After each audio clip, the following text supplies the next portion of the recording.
జానకి గారి కొడుకు డీటెయిల్స్ అయితే చూస్తూ ఉంటాడు. అలా అఖిల్ అయితే ఆ పేపర్లో డీటెయిల్స్ చూస్తూ ఉండగా అది చూసి ఒక్కసారిగా షాక్ అయిపోతాడు. దాంతో అక్కడ ఉన్న గీత అయితే ఏమైంది అఖిల్, ఏమైంది, ఎందుకు అది చూసి అంతలా షాక్ అయ్యావు అని చెప్పి అడుగుతూ ఉంటుంది. ఇంతలో అక్కడికి మహారథి వచ్చి వాళ్ళ మాటలను అయితే వింటూ ఉంటాడు. ఇక అఖిల్ అయితే అది చూసి షాక్ అయ్యి ఇలా చెబుతూ ఉంటాడు, ఏంటి నేను పుట్టిన డేటు ఆ జానకి గారి కొడుకుని పుట్టిన డేటు ఈ రెండు ఒకటే, వాళ్ళు మా ఇద్దరం ఒకేసారి పుట్టాము, సేమ్ డేటు సేమ్ టైము అని చెప్పి అంటూ ఉంటాడు. అది వినగానే అక్కడ ఉన్న గీత ఒక్కసారిగా షాక్ అయిపోతుంది. ఇక మహారథి కూడా షాక్ అయ్యి అలా చూస్తూ ఉంటాడు. ఇక అఖిల్ అయితే ఇది ఎలా సాధ్యం అని చెప్పి అడుగుతూ ఉంటాడు.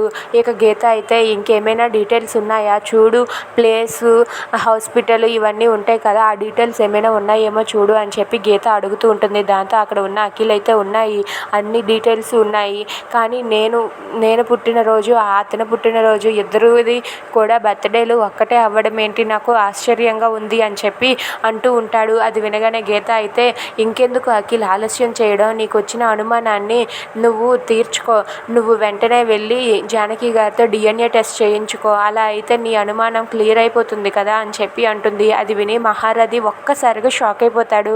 ఇక అఖిల్ అయితే సరే గీత నువ్వు చెప్పిందే కరెక్ట్ అని చెప్పి అంటాడు. వెంటనే జానకి గారిని తీసుకుని DNA టెస్ట్కి వెళ్తానని చెప్పి అంటాడు. Please subscribe our channel.